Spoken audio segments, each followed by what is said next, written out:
Speaker. This is a difficult one for me. I got elected in 2010, and in all the time since then, I have never taken the floor against Louisiana Family Forum and Louisiana Right to Life. I have nothing but the utmost respect for what they do in this state to protect the unborn. This is not an abortion issue. And quite frankly, what they have done with this bill is create a red herring where none exists. That's Representative Alan Seabaugh, a conservative pro-life legislator in Louisiana, speaking strongly on the House floor in favor of House Bill 450, a bill now moving forward in the state. We'll listen to a statement of support in its entirety because, well, he gets it, as did about 78 other legislators in voting in favor of HB 450. It's an unrestricted equal rights bill, and I'll be talking to adoptee and adoptee rights advocate Elise Lewis about the Louisiana bill and what to expect as it now enters the state Senate. This is What Next, the Adoptee Rights Podcast. I'm Gregory Luce, the Executive Director of Adoptees United and an adoptee rights lawyer. In each episode, I'll talk about the state of adoptee rights around the world. We feature legislative updates, interviews, legal developments, and the frequent absurdities and complications of being an adopted person, in the United States or wherever you are. This week, I'll be doing a rundown of pending and enacted legislation, not only in Louisiana, but also in Vermont, Rhode Island, and Massachusetts. I'll also talk about discriminatory legislation that has been enacted in Idaho and pending legislation as well in South Carolina. And I'll give a quick update on what Congress is doing to try to close a discriminatory loophole in U.S. immigration law that currently denies citizenship to thousands of intercountry adoptees who have been adopted and have lived in the U.S. for decades. Sure. I mean, I'm really excited to see what's happening in Louisiana, and we've talked about Louisiana off and on for years. I know you a lot too many years to count, I would say. Right. I mean, you've been obviously involved in that state way longer than I have. I'm only peripherally involved by watching what's happening and doing what we can to support. Definitely appreciate. And I know that you're also, I know you from Minnesota because you lived in Minnesota or still live in Minnesota and have helped out with the effort in Minnesota to try to change law as well. So why don't you introduce yourself just real quick and tell people about, not the full story, but just, the context of why you're working in Louisiana. So my name is Elise Bateman Lewis, and I was born in Louisiana and relinquished and adopted, grew up in Louisiana, and then went off into the great big world. But I have always fought for rights for being restored for Louisiana adult adoptees. And I have been involved in the effort around the country since I was probably 24 years old. I was thinking about it the other day because someone asked me, and I think my very first kind of jump into the activism was with Joe Soule's march in New York when I lived there back in like 1992. So you're like you're one of the old timers. Yeah. I mean, I keep meeting people like you and talking to people and not even realizing how long they've been involved in the work. I went off and had kids and had to step back for a little bit, and then was able to do things like call and email and write, and back then write letters because there was no such thing as email. Right. And then as my kids got a little bit older, I was able to join the board of the American Adoption Congress, and I was the Mid-Atlantic Regional Director.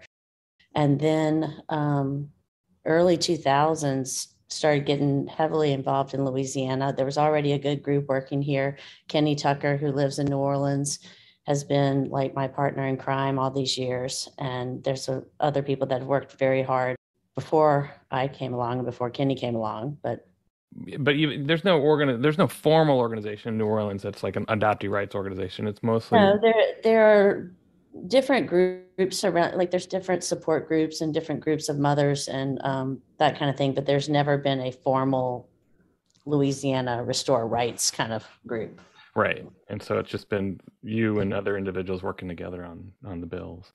So Exactly. That brings us up to now where I watched with great excitement the passage of House Bill 450 in the House. Yes. Especially, and I'll play some clips from that discussion in the House chamber, but mostly from Chuck Owen, who's the primary sponsor. And also Representative Seabaugh's amazing statement on the floor that really put it to bed, I thought, especially because it's just so strong on the right part of it, not any kind of other like derivative privilege we should have. It's just something that he says this doesn't make sense. Fiction about confidentiality and anonymity of the birth parents, which was never the rule, it was never the reason that the 1977 bill was passed. It was never passed to protect the anonymity of the birth parents. That was not the basis of the bill. The basis of the bill at that time was to protect the adopted kid and the adopted parents, not the birth parents. That fiction did not exist. It didn't exist in 1977. It certainly doesn't exist now, where 23andMe and Ancestry can tell you in 6 weeks, if you spit into a cup, who your birth parents are.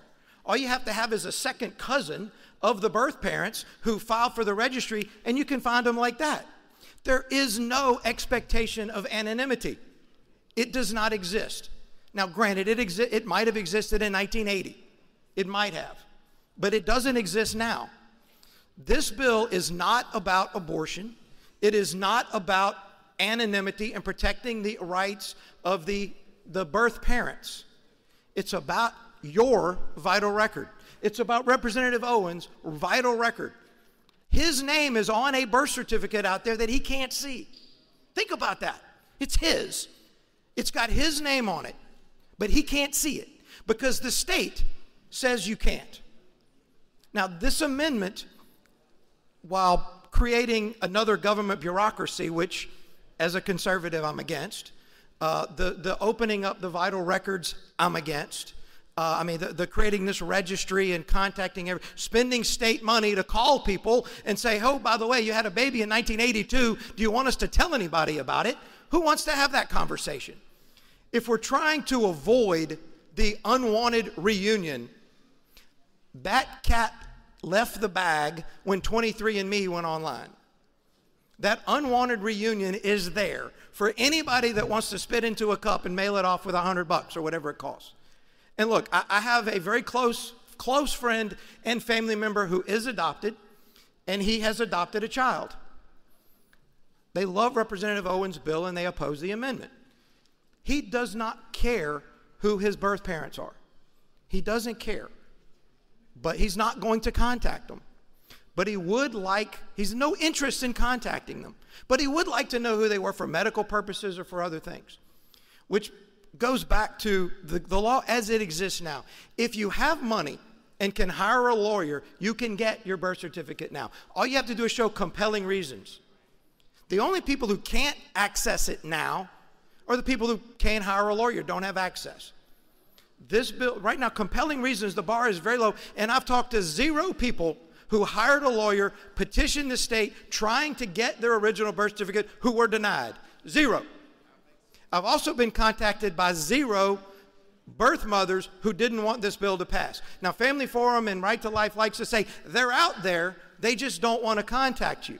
I would love to be able to come up and say, I know nobody's giving you an email against my bill, but I promise, for my bill, but everybody's in favor of it. Just take my word for it. That's not the way it works. If nobody has contacted you, they're probably not out there. I know you've been contacted by the ladies in the back, and you've been contacted by the people for this bill. This amendment, with all due respect to Representative Miller, wherever he is, and the Family Forum and Right to Life, this amendment guts the bill. It guts the purpose the bill was brought. You can't create a registry and go find people. I mean, adoption was done in 1980. You have to go find them. If they're dead, who's going to look up and see if they're dead? We're going to create a government bureaucracy. We're going to have paid government workers tracking down birth parents. Come on. If you want it, you should be able to write a letter. You should be able to get it. That's it. And look, I'm going to close with this. This was passed in 1977. Back then, if you can rewind back then, the #1 pro-life legislator in this body was Woody Jenkins. He carried every pro-life bill.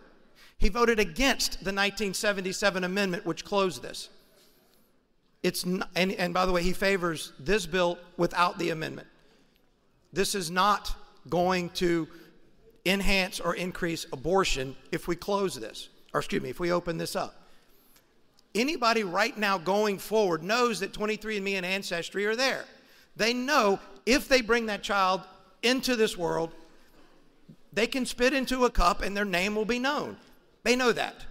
That is a red herring created to oppose this bill. Why? I have no idea. I encourage you to ask them. I'm sure they have a good reason, but it is not about preventing abortion, and it is not about any promise of confidentiality or anonymity that was not made at the time. That was never the reason for the bill, and quite frankly, it doesn't exist now. When 23andMe and Ancestry went online, all of that confidentiality is gone. What this is about, and this amendment seeks to prevent, is for people like Representative Owen to be able to write a letter and get that piece of paper that is their own vital record with their name on it. Government should not block your access to your own vital records. Just to back up a little bit, HB 450 is an unrestricted equal rights bill related to an adult adopted person's own birth certificate. It is sponsored by Representative Chuck Owen, who is also an adoptee, and he fundamentally gets the issue. Under the bill, a copy of the original birth certificate is released to an adoptee who is at least 24 years of age. Now, I immediately questioned, why 24? But it relates to the forced heirship laws in Louisiana that are unique to the United States. It was a wise decision politically to set that age, and you can check out more about the bill in the show notes and on the Adoptees United State Legislative page. Representative Owen, I had reached out to about 2.5 years ago, gosh, maybe 3 now, before he won his race for the state representative, because I had seen him post about something in a online Facebook group about adoption, and he said he was running and that he was an adoptee. So I was like, oh, I need to go meet this guy, man. And so I reached out to him back then. I said, if you win your race, let's meet. And so he won his race. And right before the pandemic hit, he and I met in a coffee shop downtown Baton Rouge and talked it all over. And he said, yes, I want to do a bill. And I said, then Kenny and I would be more than happy to be your partners in this. And so he's been an amazing partner. He's a very conservative Republican. He has a very good heart. He believes that government should not hold secrets from their citizens. And he's done a very good job of shepherding this bill through so far.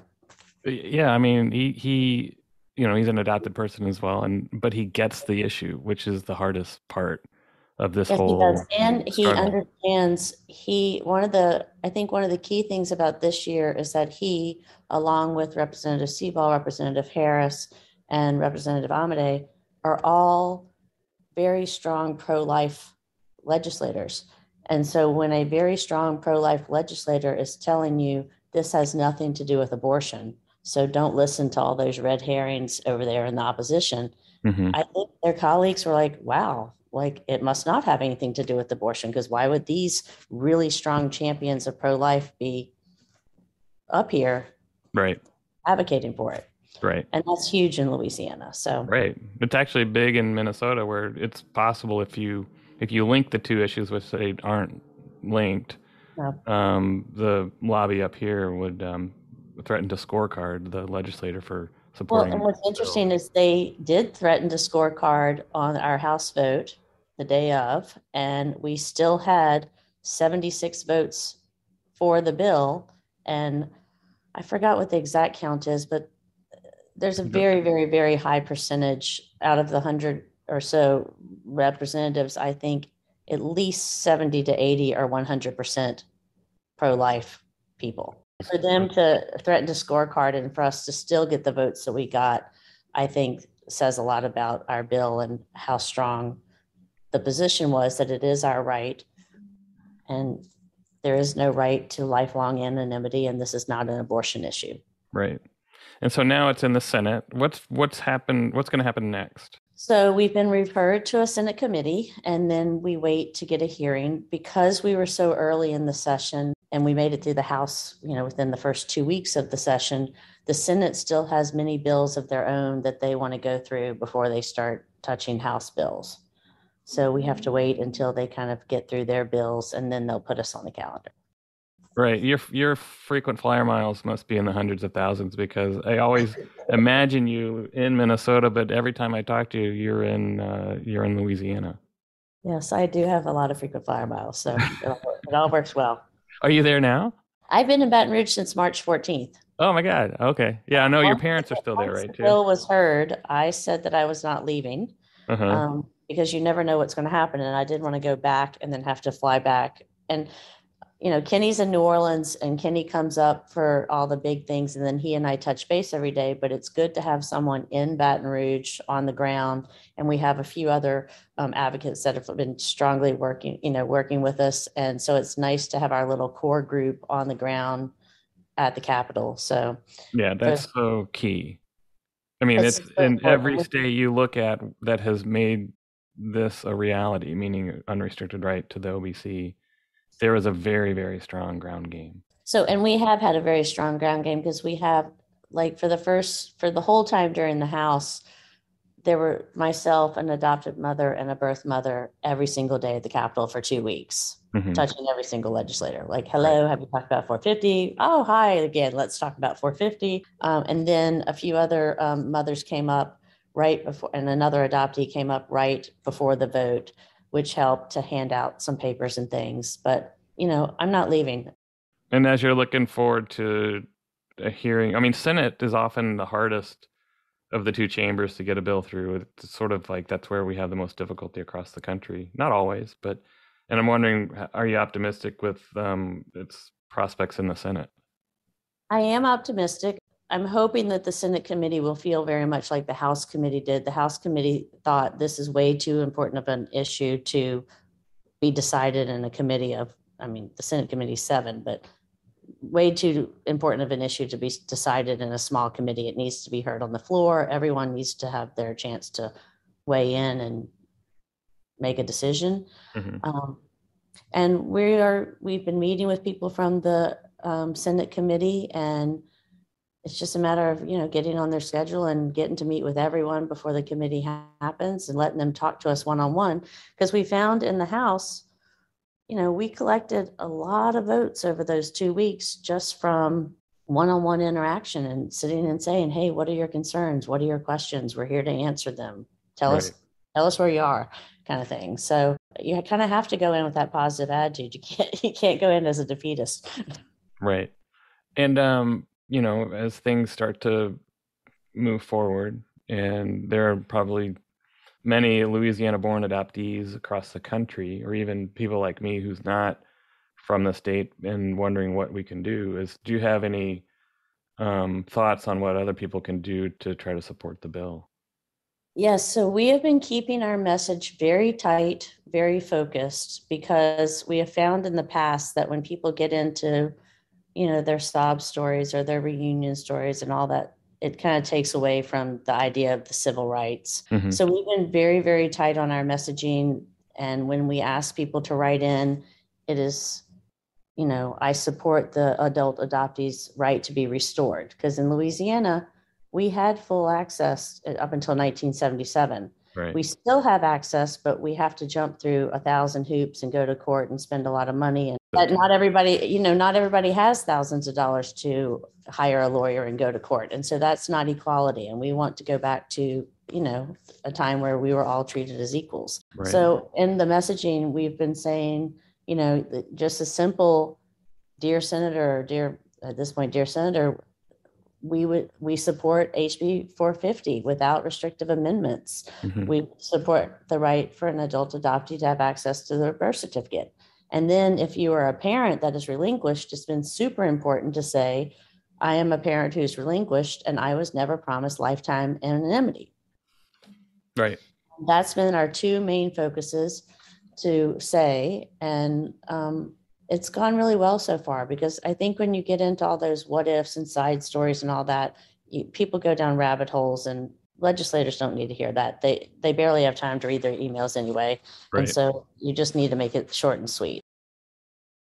Well, Luis, it's really good to talk to you, and I wish you all the luck with what you and Kenny and others are trying to do down there. And Thank you. we'll be watching. And we'll be taking. And I have to give a shout out to Tyler Koch, who's the adoptive mother that I met at the first committee hearing. She sat next to me, and we were joking about this last night. remember looking over going, okay, who is this woman next to me? Because I don't recognize her. And what on earth is she about to say? And she said, I'm an adoptive mother and I fully support this bill and I'm ready to fight for it. And I was like, okay, I love her. She's my new best friend. And is she one of the 2 or 3 with you that's sort of yes, so it's in the halls? Yeah. And Tyler Koch, myself, and a birth mother named Jeanette Livingston, who is the head of the Louisiana Adoption Advisory Board and the Louisiana Birth Parent Network. Oh, right. So, we saw her testify too. Yeah. And Jeanette's been fabulous. So we make a nice trio and we all get along and we all know what we're going to say. And, it's kind of, you have to have that chemistry. And I think the 3 of us immediately just had that chemistry and it all just worked. Louisiana is not the only bill that, if enacted, will restore an unrestricted right to possess your own original birth certificate. Massachusetts still has a long-stalled bill in the Senate, for which we hope to see movement soon. Rhode Island also has a bill that is being considered in committee this week, and that bill will extend the right to obtain the original birth record to descendants of the adult adopted person. And then we have Vermont. And in the same way that Elise talked about the crucial chemistry that must exist between advocates, especially those working in Louisiana, there's been similar incredible chemistry among a coalition and local advocates in Vermont that will likely lead to, by the time this episode is released, full passage of an unrestricted equal rights bill in the state. This has been, for everyone involved, some of the most rewarding and exhausting advocacy work. And it's also remarkable because the bill in Vermont began as a discriminatory bill that used the state adoption registry and allowed for denials and non-disclosures. But over the course of the last 2 months, especially after more than at least 10 different meetings or hearings before committees, we've gotten to the point now that we're on the precipice of enacting legislation in Vermont that would make it the 11th state in the United States to establish or restore an unrestricted right to possess your own birth certificate. I spoke with the advocates behind this effort in Vermont in episode 6, particularly about how this is the first time that I'm aware of that a bill started out discriminatory and ended up unrestricted. So I reached out again to Ellie Lane, a Vermont adoptee and one of the advocates whose crucial involvement has made this happen, along with adoptees Mary King, Beck Henson, and Rebecca Dragon, as well as Marley Griner of Bastard Nation, and Nanette O'Connell and Claudia Corrigan Darcy, all of whom have testified before committees in Vermont, and many of whom were at the Vermont State House for key moments for House Bill 629. Senator Rahm Hinsdale. Yes. Senator Sears. Yes. Senator Sirotkin. Yes. Senator Starr. Yes. Senator Terenzini. Yes. Please listen to the results of your vote. The yeas are 27, the nays 0, and you have passed H 629. So I'm here with Ellie Lane, Beck Henson, and Rebecca Dragon, and these plus Mary King, who can't be here with us today, were really the core people who made everything happen in Vermont. And before we get started, why don't you each quickly introduce yourselves? I'm Ellie Lane. I'm a Vermont-born adopted person, and I'm a founding member of the Vermont Adoptee Rights Working Group, which is a core partner of the New England Adoptee Rights Coalition. My name is Rebecca Dragon. Some know me as Junior Dragon on Twitter, and I am an adopted person from Washington, D.C., both born and adopted in D.C. I'm the vice president of PAIR, People for Ethical Adoption Reform, a founding board member of Adoptees for Choice, and I have a platform called Mids Misgivings. Oh, and Guaranteed Happy Adoptee, my satire. And that's on TikTok, I think.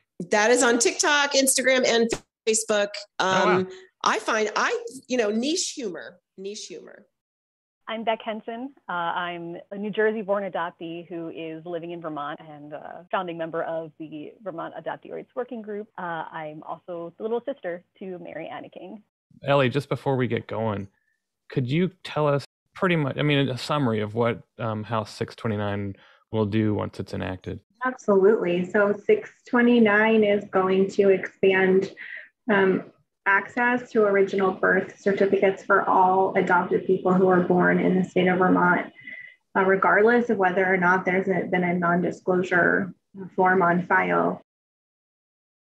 I've been working with you and Mary and others, and I'm pinching myself sometimes because it's like I can't believe this is happening, and we've got a couple more steps to go. There's likely a floor vote this week as early as Thursday, and then of course if that is approved, which we expect it will be, it'll go to the governor, and we expect the governor's going to sign it. So as you're looking at all that, all of you, what are your feelings on this? It's Wednesday, and next week we may be in a different framework completely. Well, what I find really interesting, and now I get a little bristled when adoptive parents say, "Oh, I forget my child is adopted." But so I'm going to compare it to this. I keep forgetting that I'm not a Vermont adoptee. Like I get so excited. I've been through the roller coaster as if my birth certificate is on the line here. And so I'm completely elated. I'm grateful to be in Vermont. The reception that we've had, the way that we've truly, truly been listened to. I mean, you guys know I went in there a bit, I took the gloves off at that last piece of testimony. Well, and before that too. Oh yeah, I'm a glove taker offer. Right, which is great. But we need that.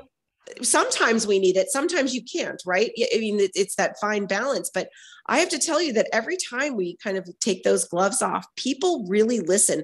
They want to be on our side in this matter. And when it's framed the way we framed it as a civil rights issue and equity under the law, I'm impressed. I always, we keep thinking, oh my gosh, this is the thing that's going to kill it. This is going to kill it. And then that thing doesn't happen. It keeps going forward. I couldn't be more happy. And I keep forgetting I'm not a Vermont adoptee. Right. Yeah, I can totally see that. I mean, I'm so excited as well. And here it is, only Ellie's the really one who's going to be impacted, but was very key That's right. in being part of this coalition in the Vermont Adoptee Rights Working Group. Rebecca Henson, what are your thoughts? What feelings, anything? Yeah, I'm right there with Rebecca Dragon, with forgetting that I am also not a Vermont adoptee. I'm an adoptee who happens to live in Vermont, and could speak to kind of a specific angle of this issue from my own life experience. But yeah, it's been such a surprising and rewarding process. I didn't expect to feel so rewarded at the end of this process, and I think the way we've been able to coordinate so seamlessly together as a group and communicate and plan our actions and our responses carefully with each other. I think that's been a real big key in our success. So just the level to which we've been able to strategize down to, who's gonna take what angle to the testimony we're giving today. Yeah, I think that what was so amazing about the team that has done this is that we all have our own strengths. Each one of us has something that we can do that we're really good at doing. Like I could be the expert or Spock. Right. Yeah, the Spock, as people call me. Ellie's got the Ellie's got the inside knowledge of how politics works in Vermont and has quite a few connections to all sorts of legislators and others. And I love falling down Google rabbit holes. And right, you come up with random statutes that are related to what we're doing somehow. Right. As evidence that. And then Rebecca takes off the gloves and gets it real. Yeah. That's true. And then Mary King, she's not here, but she's been really great about putting that narrative into print and helping with a website and also the printed materials. And there's an editorial that went all around the state, basically, from all four of you. Yeah. That I envy the order of her mind. Yeah, right. She's amazing. Like everyone needs a Mary King in their life. Right. Yeah, and I'm waiting for her. I'm still waiting for her book because I ordered the hardcover because I loved having the first edition hardcovers or whatever I can get, and so I'm looking forward to getting that, and it'll be nice to read it now that I know her. So I wanted to make sure that I mentioned too a thought that keeps coming up for me over these past couple days is how this bill is so much bigger than us.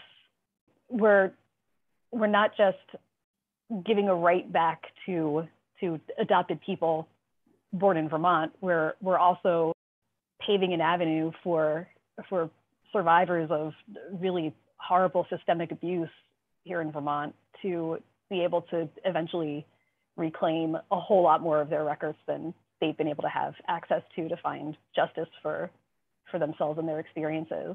And the fact that that's been incorporated as an amendment to our birth certificate bill, this is going to make a really, really huge impact for people who have waited a really long time for justice in Vermont. Yeah, as you said, that amendment that was added in the Senate relates to the survivors of a notorious orphanage called St. Joseph's Orphanage in Vermont. And Annette and Claudia, who were part of this whole effort from New York, actually sat with some of those survivors in the gallery in the Senate as it passed. And it was very meaningful to everybody. So yeah, it was we call it was tacked on at the end, but it was a very meaningful and long needed provision in the law that I think it gets a start too. There's probably a ton of work to do.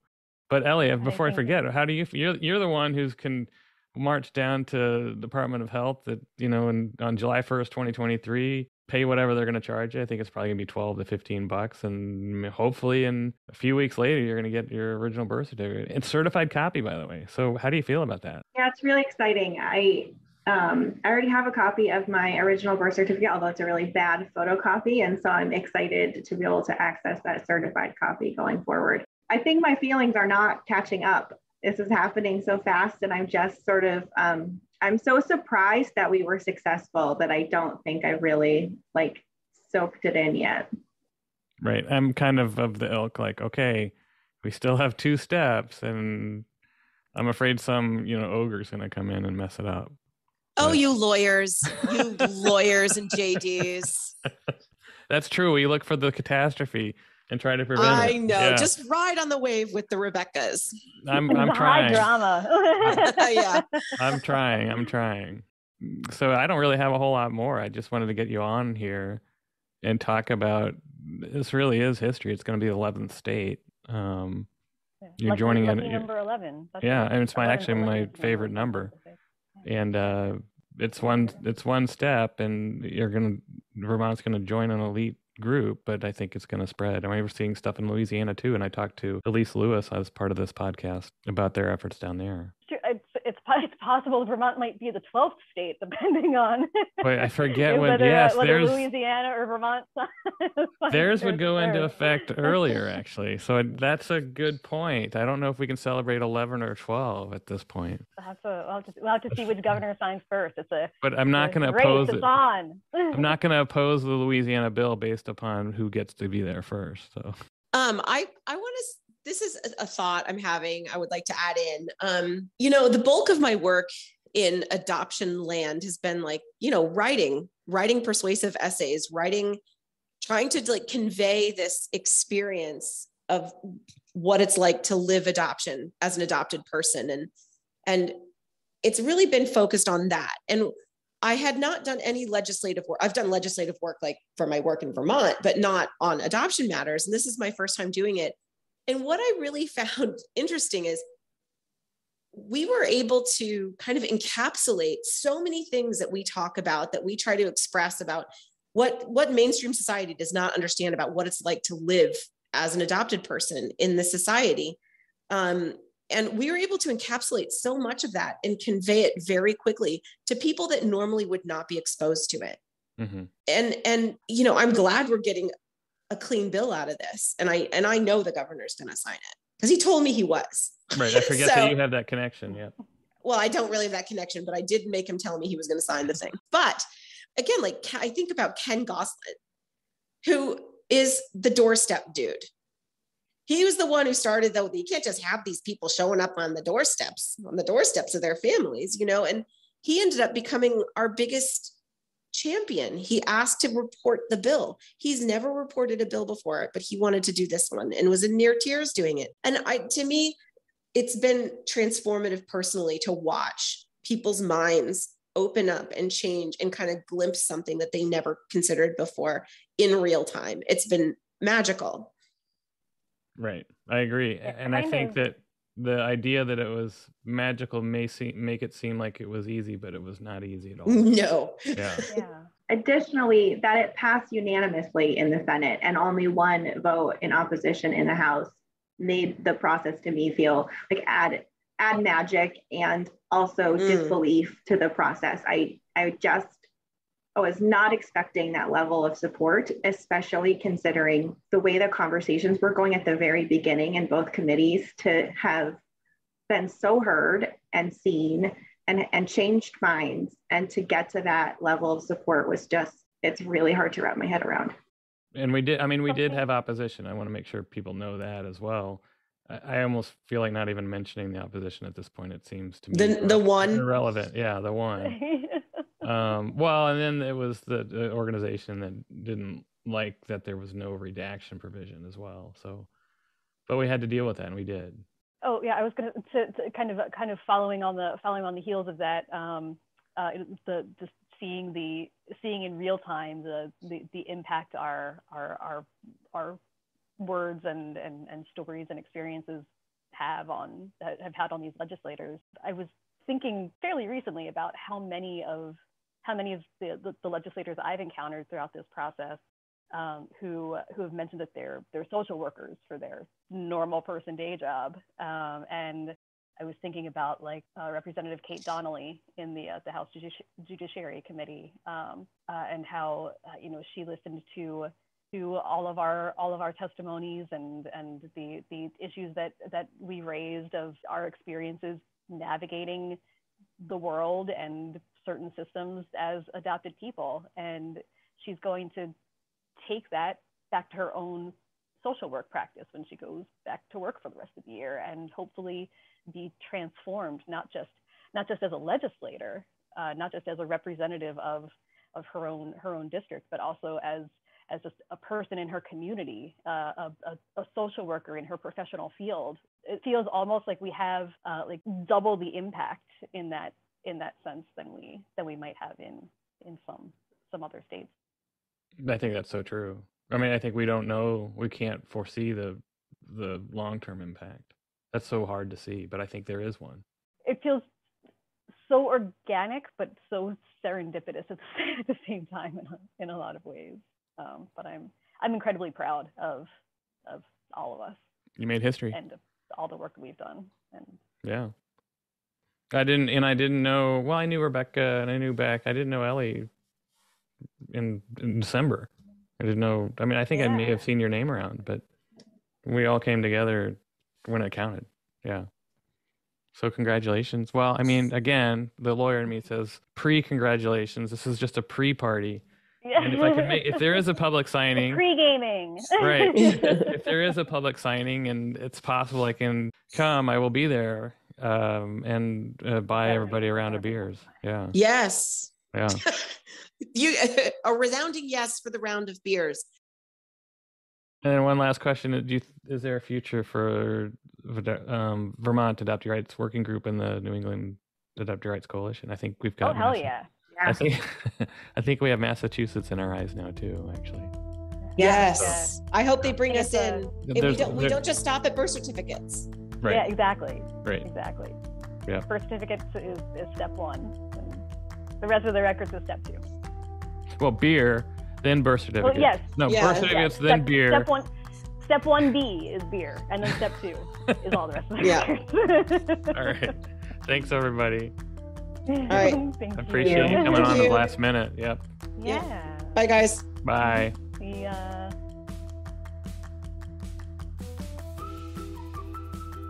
So, as I mentioned before, Mary, the Rebeccas, Ellie, Marley Griner, and myself weren't the only people that were involved in the work to get H629 to where it is today. There are actually a lot of people, and we're probably forgetting some of them, but two that I don't want to forget at all are Ned O'Connell and Claudia Corrigan DRC, who were instrumental in bringing an outside perspective to the issue and answering questions that Vermont legislators had about other states and New York, which is a neighboring state and had just recently enacted its law to restore an adoptee's right to request and obtain their own original birth certificates. I got the chance to talk to them at the last minute because really a lot of this was thrown together as things develop so rapidly in Vermont. I am Annette O'Connell. I'm the spokesperson for the New York Adoptee Rights Coalition, board member of Adoptees United, treasurer of Bastard Nation, and the assistant to Claudia at the AFF-CNY.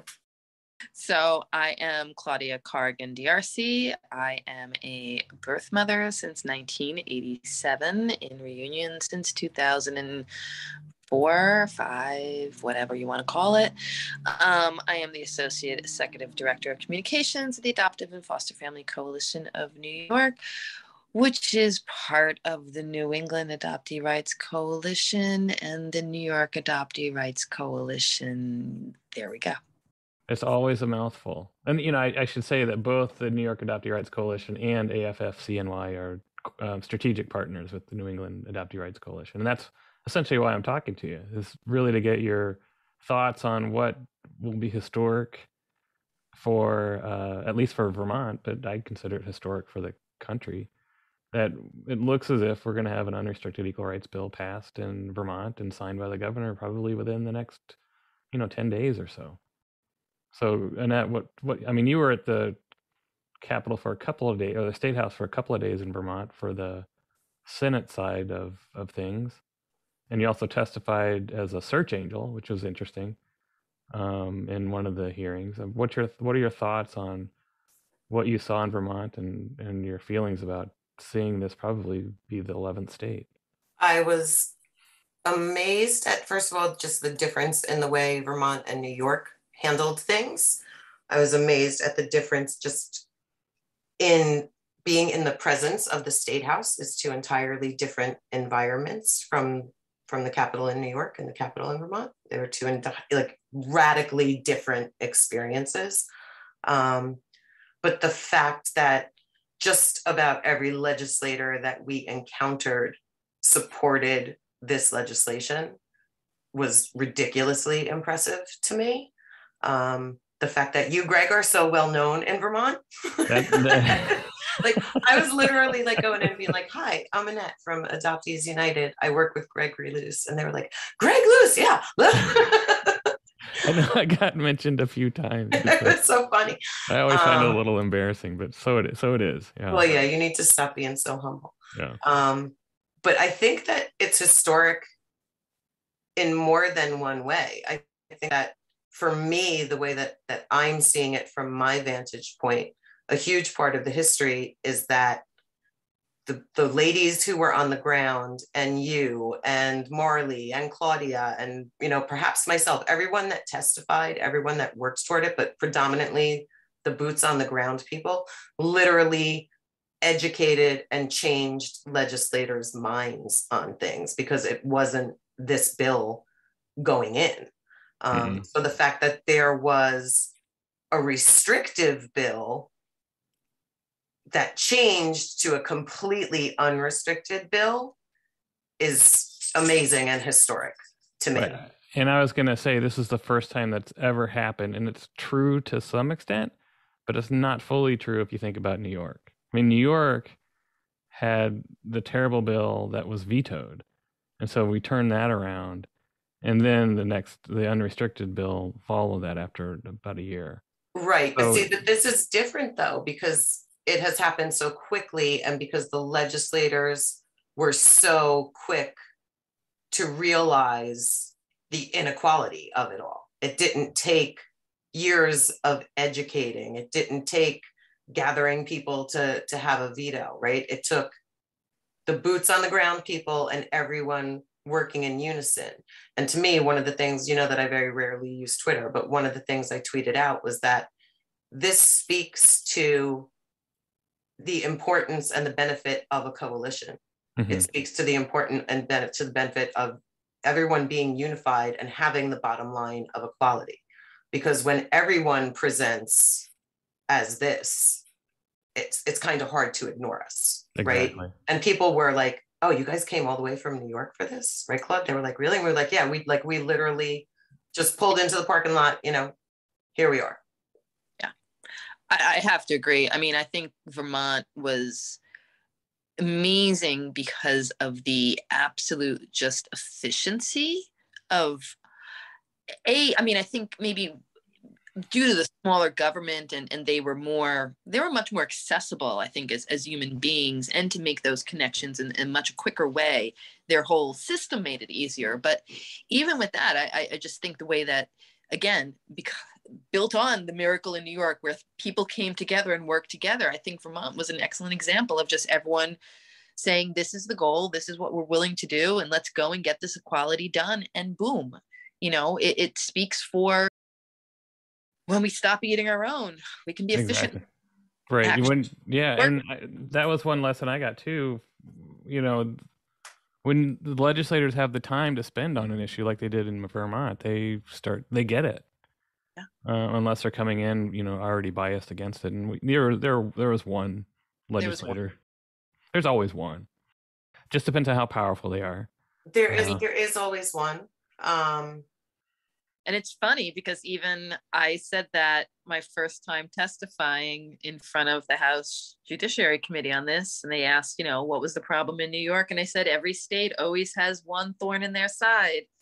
And it was funny because the Vermont thorn in the side, who ended up being the thorn in the side, was in the room.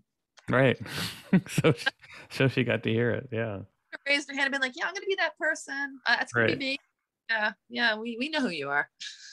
Yeah, it was, and we saw that happen. We saw the change happen in both the House and the Senate. So when the first meeting of the Senate Judiciary Committee, the one of the senators said, well, I'm not sure this is a good idea because it's going to upend families and sort of the usual things that we hear.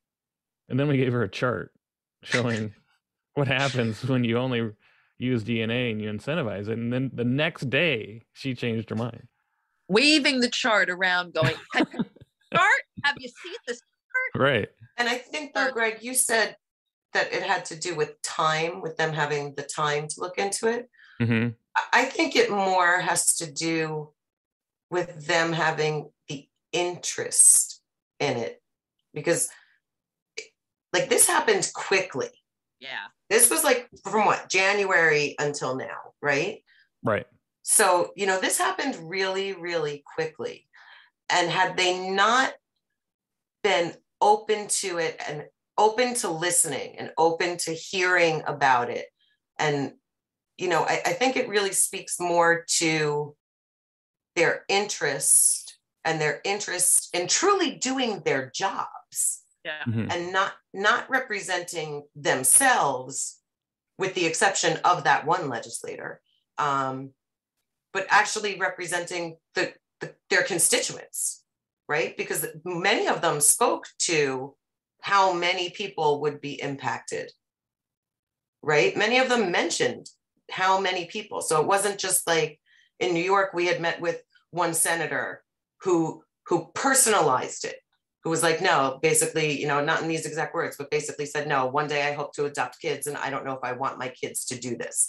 Right. The Vermont legislators were really looking at the bigger, as I hit my straw, really looking at the bigger picture. So, it was less about self-interest and more about literally the greater good. That's a really good point. I think that's true. Yeah, totally. They were open to hearing about it. Right. I think that makes a big difference. I mean, it does help to have two really strong advocates who are chairing each of those committees, each of the judiciary committees. And Sears as an adopted person, although I'm not sure he was fully convinced at the very beginning or not. He was hard to read, actually. Yeah, he was. There were times where I was like, whose side is he on? What's he doing? But why? Because he was putting his personal story out there and telling it, right? Mm-hmm. But he was still doing his job. Right. Because he didn't want, I can't speak for why he did it. There could be, a plethora of reasons why. But the bottom line there would come down to that he was doing his job. He needed to give everyone an opportunity to speak. He needed to hear from everyone. He needed to look at it from every angle. He wasn't just taking his personal opinion of this is the way it should be and trying to project that onto his colleagues. He was letting everybody speak, letting everybody see everything, and allowing them to make up their own minds while simultaneously saying, I think this is good, and these are my reasons why.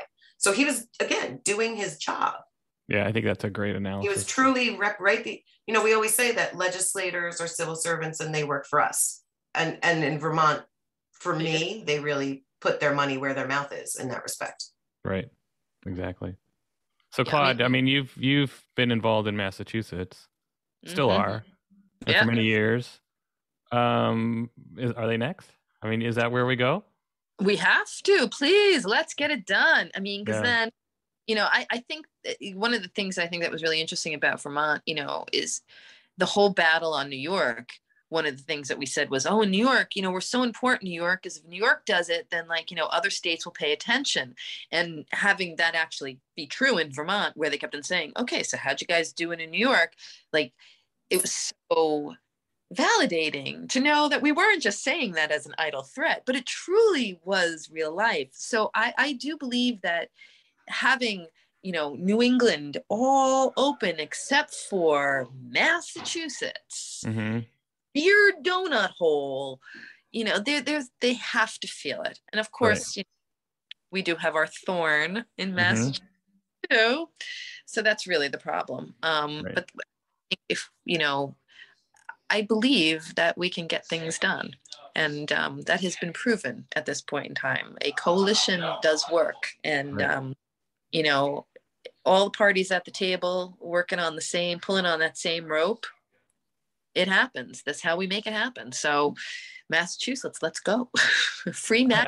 And I'd say too, New York was really helpful too, because we could say, because they've by far given out and released the most original birth certificates without a contact preference form. They just give it out, certified copy. And so we could say to senators and representatives, New York's given out 20,000 OBCs. The world hasn't fallen apart. And I think that helped a lot. And I think Claudia hit on a good point, though, when she said that in Vermont, they did look to New York, right? They did ask about New York, but they didn't only ask about New York. They asked how other states do it.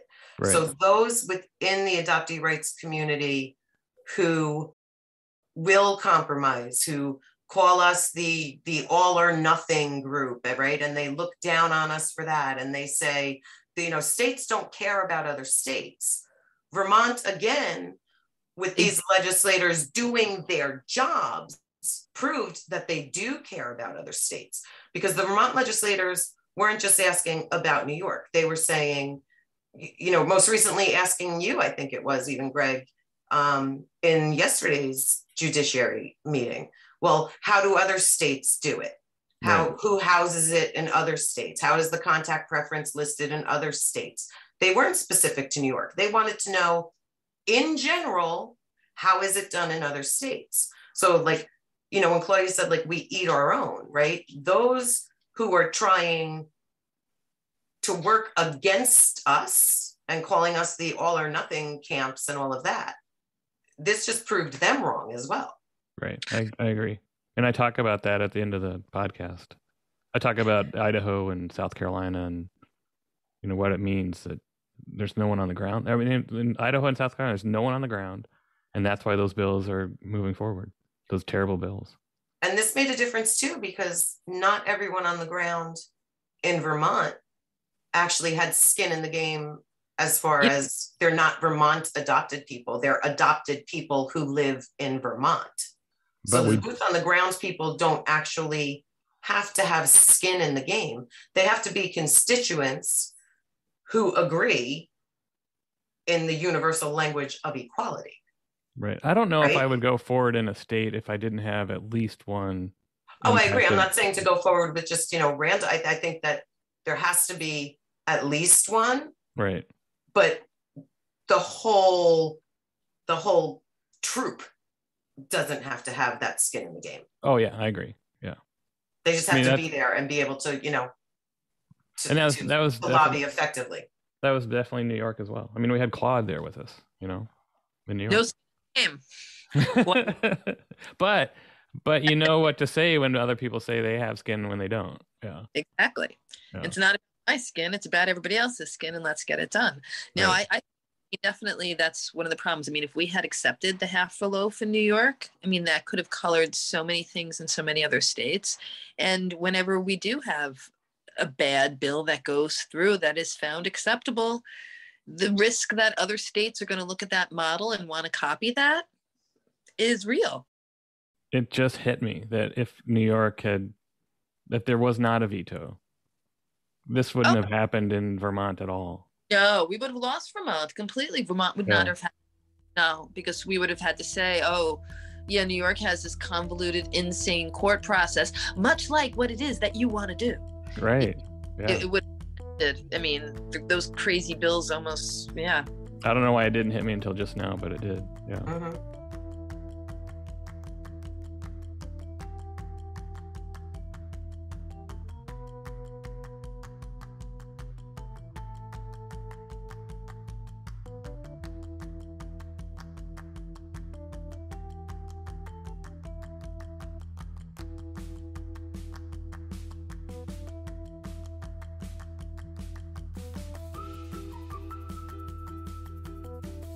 And the thing that keeps me up at night, Mr. Speaker, isn't all the things we're voting against. It's all the things we miss an opportunity to vote for.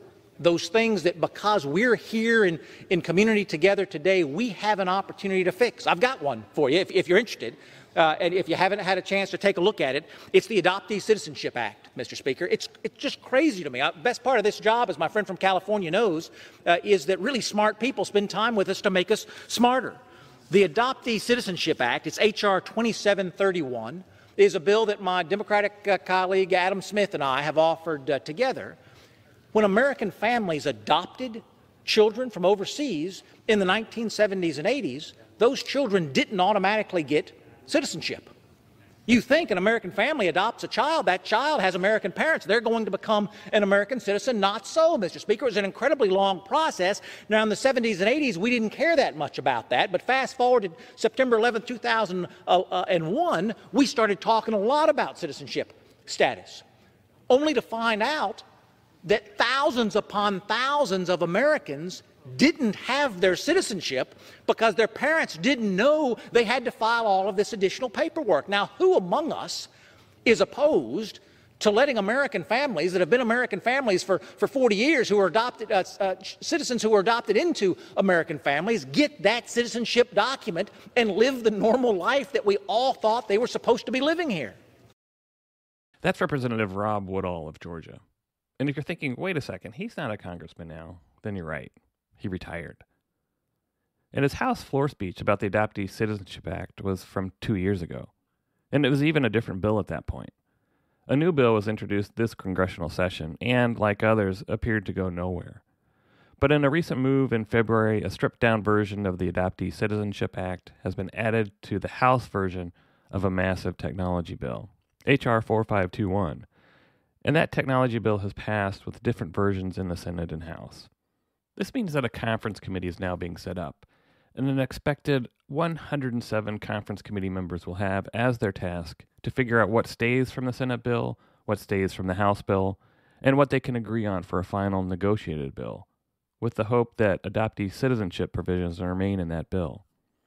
We don't know what's going to happen, especially because the technology bill being negotiated is not about adoption, nor is it about citizenship. My only suggestion is to keep on top of this issue. Check in with Adoptees United and other advocacy groups, including Adoptee Voices Rising, and that we will all need to pay close attention to this issue and be ready to act quickly if there is a need to act, and to demand that your congressional representatives support inclusion of a citizenship rights bill for intercountry adoptees who do not have that citizenship.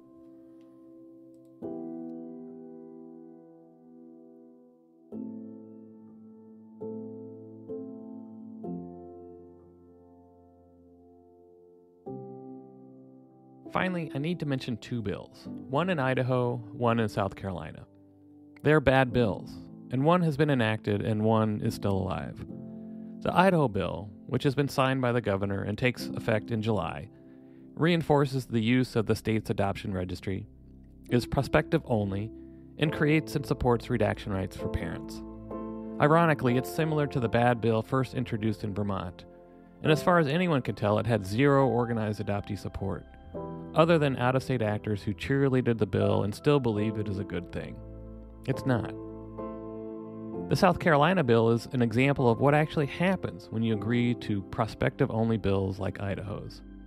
3 years ago, South Carolina enacted a prospective-only bill that applied to adoptions going forward, but also required the consent of a birth parent in order for the adult adopted person to possess their own birth record.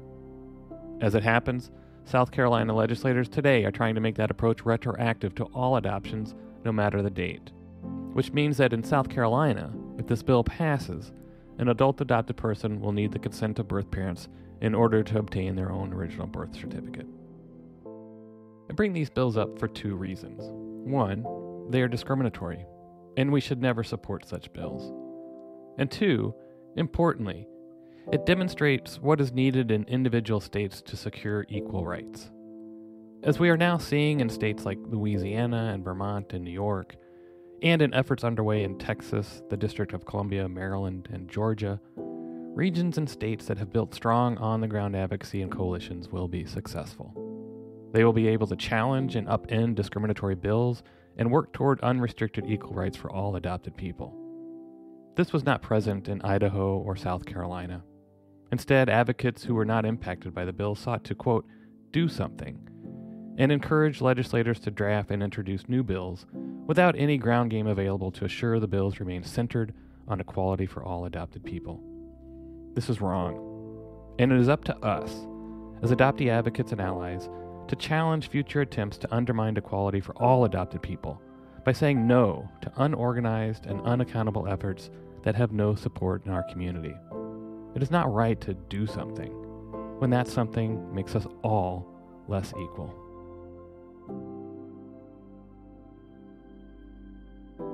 What Next is written and hosted by me, Gregory Luce, and it's a production of Adoptees United, Inc., a national nonprofit organization. Please follow, subscribe, and rate us wherever you get your podcasts. And consider supporting all of our efforts, including this podcast, with a tax-deductible donation at adopteesunited.org/donate. That helps us keep the lights bright. See you again soon.